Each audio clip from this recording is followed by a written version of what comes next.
Hello everyone, welcome to our channel. ఈరోజు మనం ఇల్లు ఇల్లాలు పిల్లలు సీరియల్ గురించి చెప్పుకుందామండి. వీడియోలోకి వెళ్ళే ముందు స్మాల్ రిక్వెస్ట్ అని మా ఛానల్ ఎవరైతే కొత్త చూస్తున్నారో ప్లీజ్ సబ్స్క్రైబ్ చేసుకోవడం మర్చిపోకూడదు. ఇక వీడియోలోకి అయితే వెళ్ళిపోదాం. ధీరజ్ ప్రేమ కళ్యాణ్ ఫోన్ నెంబర్ని ట్రేస్ చేస్తూ ఆ లొకేషన్కి అయితే వెళ్తారు. కానీ కళ్యాణ్ మాత్రం ప్రేమని అమ్మేయడంలో ఫెయిల్ అయ్యాను, ఇలా అజ్ఞాతవాసంలో బ్రతుకుతున్నాను అని ప్రేమపై చాలా కోపంగా ఉంటాడు.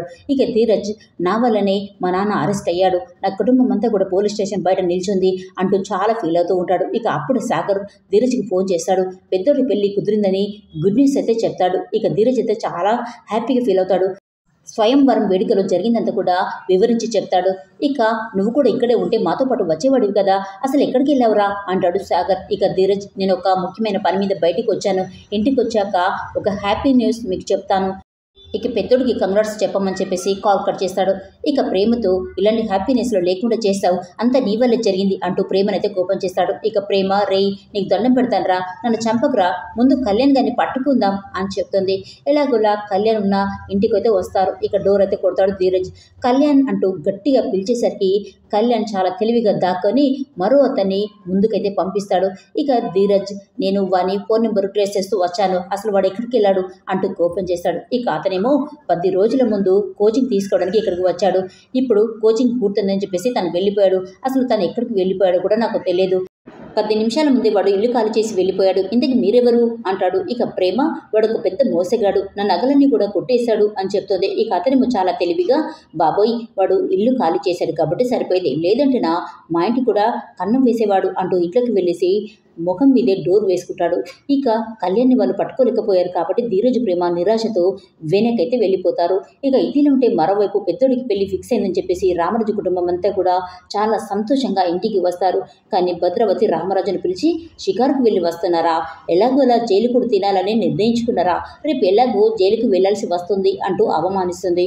ఇక సేనాపతి కూడా అలాగే అంటాడు. అప్పుడు వేదవతి ఎప్పుడు కూడా మా ఇంటి మీద పడి ఏడవడమేనా, అయినా మా ఆయన జైలుకి ఎందుకు వెళ్తాడు, బుద్ధి లేకుండా వాగుతున్నారేంటి అంటూ చాలా కోపం చేస్తుంది. ఇక భద్రావతి నా మేనకోడలు నగలు అమ్ముకున్న విషయం మర్చిపోయారా, అసలు దొంగతనం కేసులో అరెస్ట్ అయిన విషయమే మర్చిపోయినట్టున్నారు కదా, నీ కుటుంబం సంతకం పెట్టిన ప్రకారం రేపు ఉదయం 10:30 కల్లా మా నగలు మాకు ఇవ్వాలి, లేదంటే పోలీసు వాళ్ళు మీ ఇంటికి వస్తారు, ఆ తర్వాత పోలీసు వాళ్ళు నిన్ను నడిపించుకుంటూ పోలీస్ స్టేషన్కి తీసుకువెళ్తారు, ఇక ఊరందరి ముందు నీ పరువు పోయి మానసికంగా చేస్తావు, ఆ తర్వాత నువ్వే అంటూ దారుణంగా రామరాజుని అవమానిస్తారు సేనాపతి భద్రావతి. ఇక అవమానం భరించలేక రామరాజు ఒంటరి కూర్చొని చాలా బాధపడుతూ ఉంటాడు.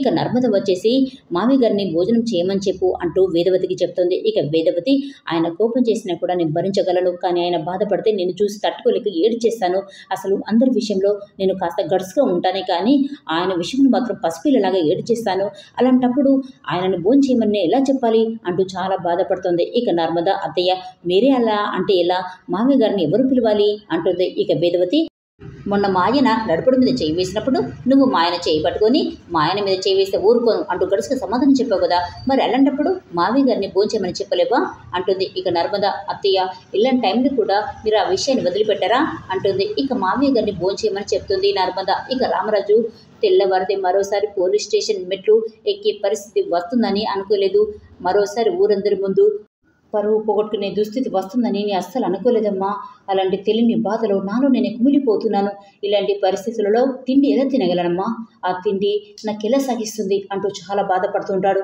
ఇక అందరినీ కూడా భోంచేయమని చెప్తుంటాడు. కానీ అక్కడ ధీరజ్ ప్రేమ లేరు అన్న విషయం తెలుసుకుని ధీరజ్ని చాలా కోపం చేస్తాడు రామరాజు.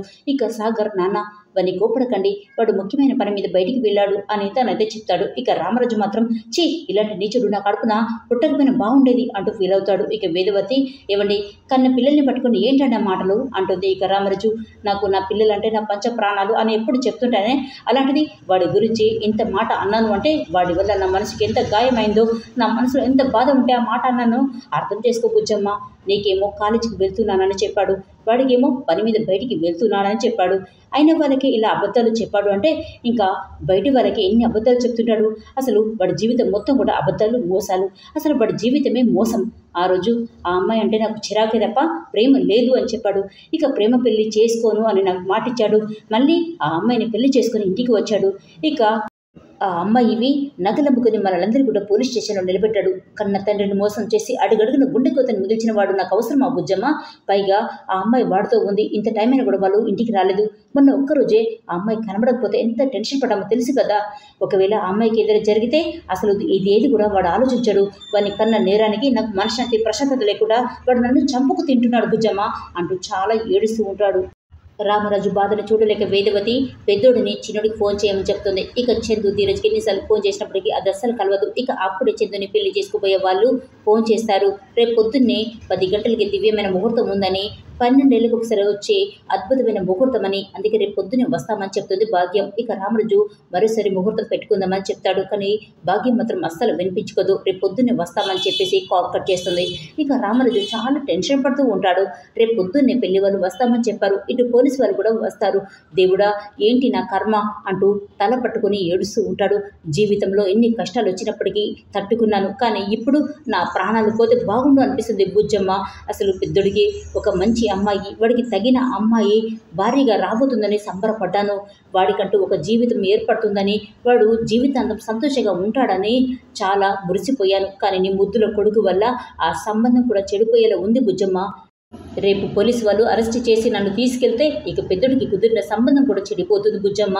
ఓవైపు 30 ఏళ్లుగా సంపాదించుకున్న పరువు పోతుందన్న బాధ, మరోవైపు తండ్రి మాట జవదాటని కొడుకు పెళ్లి చేయలేకపోతున్నాను అన్న బాధ. ఇంత బాధని భరిస్తూ నేను బ్రతకడం అవసరమా బుజ్జమ్మ అంటూ చాలా ఏడుస్తూ ఉంటాడు. ఇక వేదవతి ధైర్యం చెప్పినప్పటికీ అస్సలు వినిపించుకోడు. ఇక చందు కూడా బాధపడకండి నాన్న, అంత మంచి జరుగుతుంది అంటూ ధైర్యం చెప్తాడు. కానీ రామరాజు ఎవరి మాటలు వినిపించుకోకుండా చాలా ఏడుస్తూ ఉంటాడు. రే పెద్దోడా, ఇటు నీ జీవితానికి అటు నా జీవితానికి మీ తమ్ముడు శాపం అయ్యాడురా. ఇక్కడ మనం ఎంత బాధపడుతూ ఉంటే వాడు ఎక్కడో సంబరాలు చేసుకుంటూ ఉండొచ్చురా అంటూ చాలా ఏడుస్తూ ఉంటాడు. ఇక రామరాజు అలా ఏడుస్తూ ఉంటే కుటుంబం అంతా కూడా చాలా బాధపడుతుందండి. మరోవైపు ధీరజ్ కూడా నాన్న కోసం చాలా బాధపడతాడు. ఇక తెల్లవారుగానే పోలీసు వాళ్ళు రాని వస్తారు. ఇక భద్రవతికి నగలు ఇస్తానన్న టైంకి ఇవ్వలేదు కాబట్టి రామరాజుని అరెస్ట్ చేస్తామంటారు. ఇక పెళ్లివారు కూడా రావడానికి సిద్ధంగా ఉన్నారండి. మరి రేపటి వీడియోలో ఏం జరుగుతుందో తెలుసుకోవాలంటే ఈ వీడియో మీకు నచ్చినట్లయితే ప్లీజ్ సబ్స్క్రైబ్ చేసుకోవడం మర్చిపోకూడదు.